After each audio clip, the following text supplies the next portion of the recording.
Throughout history, nations have risen and fallen, driven by their gods and demons. But what happens when those gods lead Yah's chosen people astray? From fiery altars to seductive rituals, these idols turned Israel's heart away from the Creator and into the hands of deception.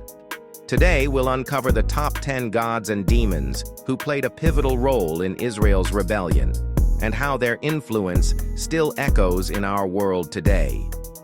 But beware, this list may not be what it seems. Is there one force pulling all the strings? Stick with us to uncover the truth, because this battle for worship isn't just history. It's happening now.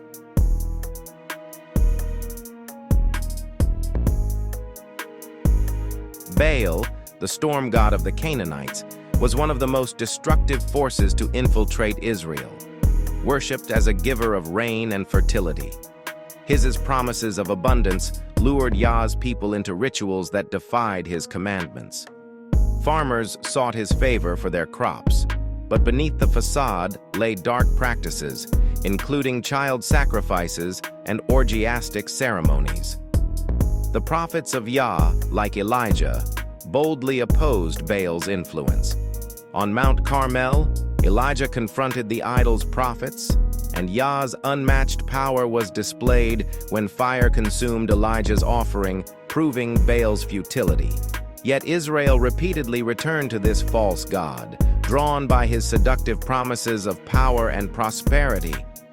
Even today, the idols of wealth, power, and indulgence echo the idol's ancient grip on humanity, turning hearts away from the Creator and toward the schemes of rebellion.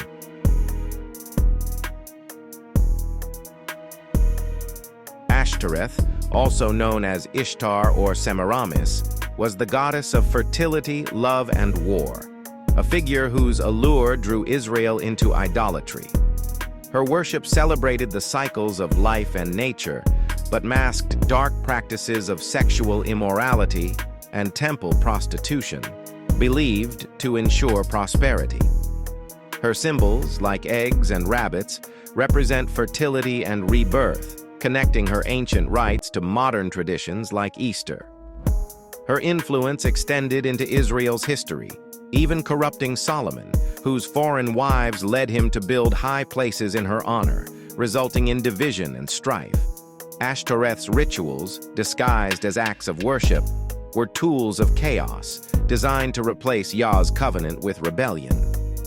Though rebranded, her influence persists today in neo-pagan practices and cultural traditions that exalt fertility and feminine power, revealing how her legacy endures in modern spirituality.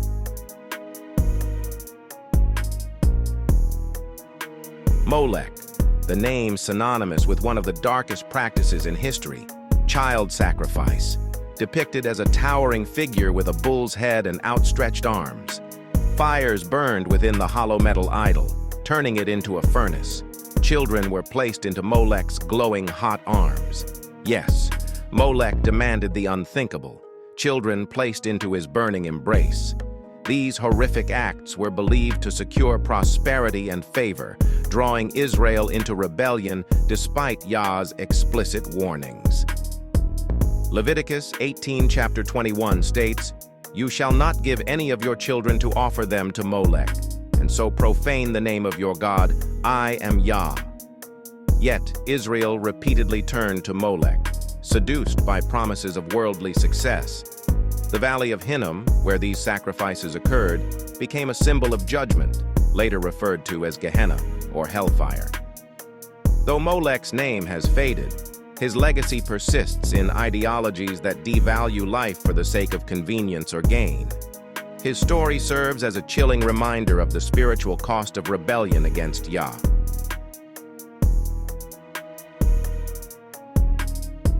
Tammuz, the Babylonian god of vegetation and fertility, symbolized the cycle of life and death tied to the seasons.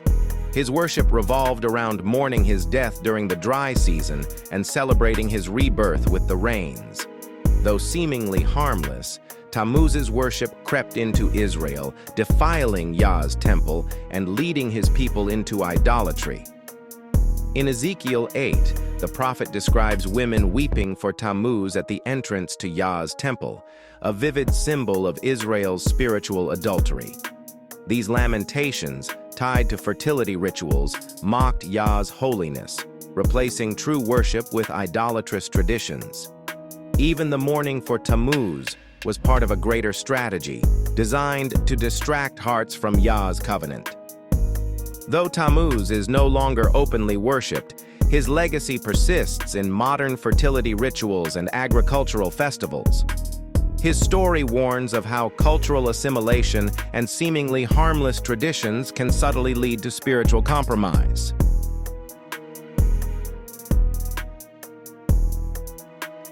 Marduk, known as Baal, reigned as the chief deity of Babylon, embodying power, creation, and cosmic order.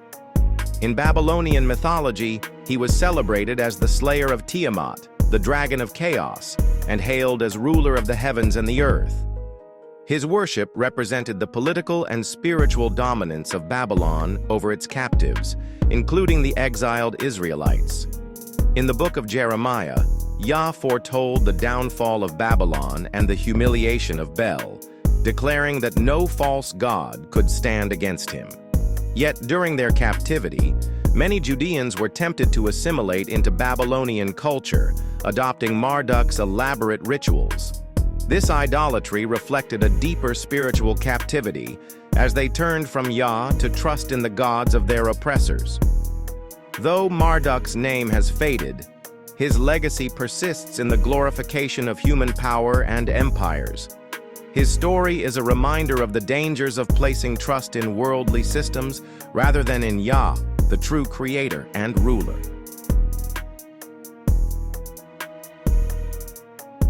Dagon, the god of grain and fish, was a central figure for the Philistines and other ancient peoples who opposed Israel. Revered as a symbol of agricultural prosperity, he represented sustenance and abundance for seafaring and farming communities. Yet for Israel, Dagon was a reminder of their enemy's strength and their own lapse in faith. One of the most infamous moments with Dagon occurred in 1 Samuel 5, when the Ark of the Covenant was captured by the Philistines and placed in Temple of Dagon. Overnight, his idol fell, face down before Yah's Ark, with its head and hands severed. This dramatic event revealed the futility of false gods and Yah's unrivaled power. Though Dagon worship has faded, his legacy persists wherever material wealth and worldly power take precedence over Yah. His story reminds us that no idol, no matter how strong or revered, can stand before the one true living God.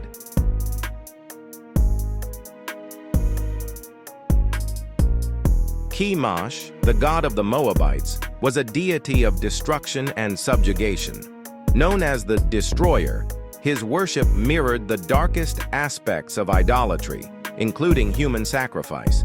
His influence extended beyond Moab, infiltrating Israel during times of spiritual weakness.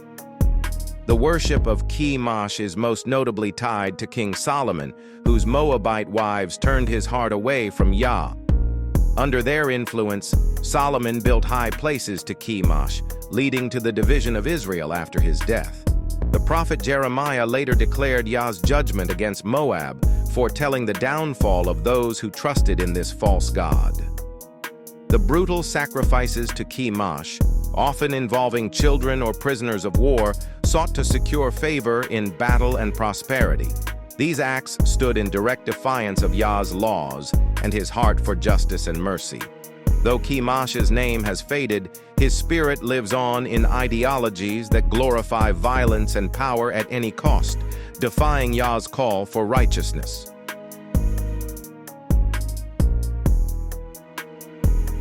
Anath, the Canaanite goddess of war and love, was a figure of brutal violence and unrestrained passion. Known for her ferocity, she was celebrated as a protector and avenger, embodying chaos and destruction under the guise of divine justice. Her mythology paints her as a bloodthirsty warrior, delighting in carnage and vengeance. Though not explicitly mentioned in the Bible, her influence permeated the Canaanite culture that surrounded Israel.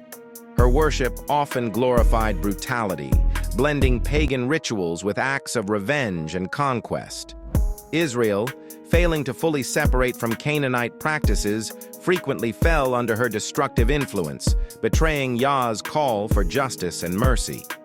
Today, Anath's legacy persists in the glorification of violence and vengeance in media, entertainment, and societal values. Her story reminds us of the seductive allure of power and destruction, drawing hearts away from Yah's peace and righteousness.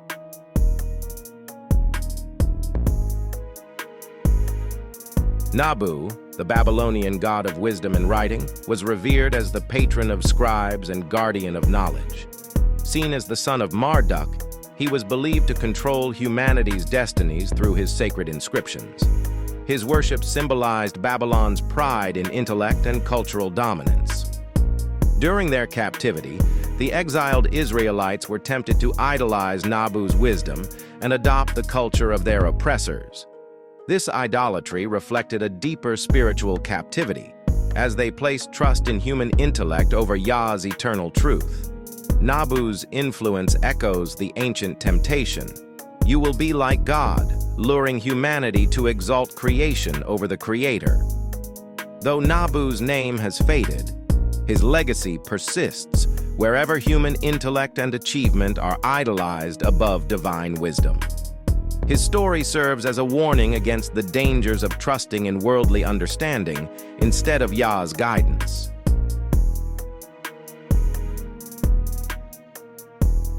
Lucifer is not just the final god on the list, but the architect behind them all. Every false god we've uncovered today, from Baal's seductive promises to Nabu's exaltation of intellect, was a puppet in his grand scheme. His rebellion against Yah did not end with his fall from heaven. It spread across the earth, entangling humanity in idolatry and deception. The fiery sacrifices of Molech, the fertility rites of Semiramis and Tammuz were tools crafted by Lucifer to corrupt humanity and steal devotion from Yah. Even the cosmic power of Marduk and the chaotic violence of Anat served his plan to draw hearts away from the Creator and into rebellion. Banished from heaven, Lucifer's ambition remained. I will ascend above the heights of the clouds. I will make myself like the Most High. Isaiah 14:14. Every ritual and idol was carefully designed to redirect worship from Yah to himself, replacing truth with rebellion. Today, his influence endures in modern ideologies, false religions, and cultural practices that echo his lies. The rebellion that began in Eden persists, cloaked in promises of power, prosperity, and self-exaltation. Lucifer's schemes may appear different, but their purpose remains the same: to turn humanity from Yah. Yet, for all his deceptions, his defeat is certain. Scripture foretells his end in Revelation 20 verse 10. And the devil who deceived them was thrown into the lake of burning sulfur, where they will be tormented day and night forever and ever. Yah's sovereignty remains unshaken, and Lucifer's rebellion will meet its final judgment through the sword of our Messiah.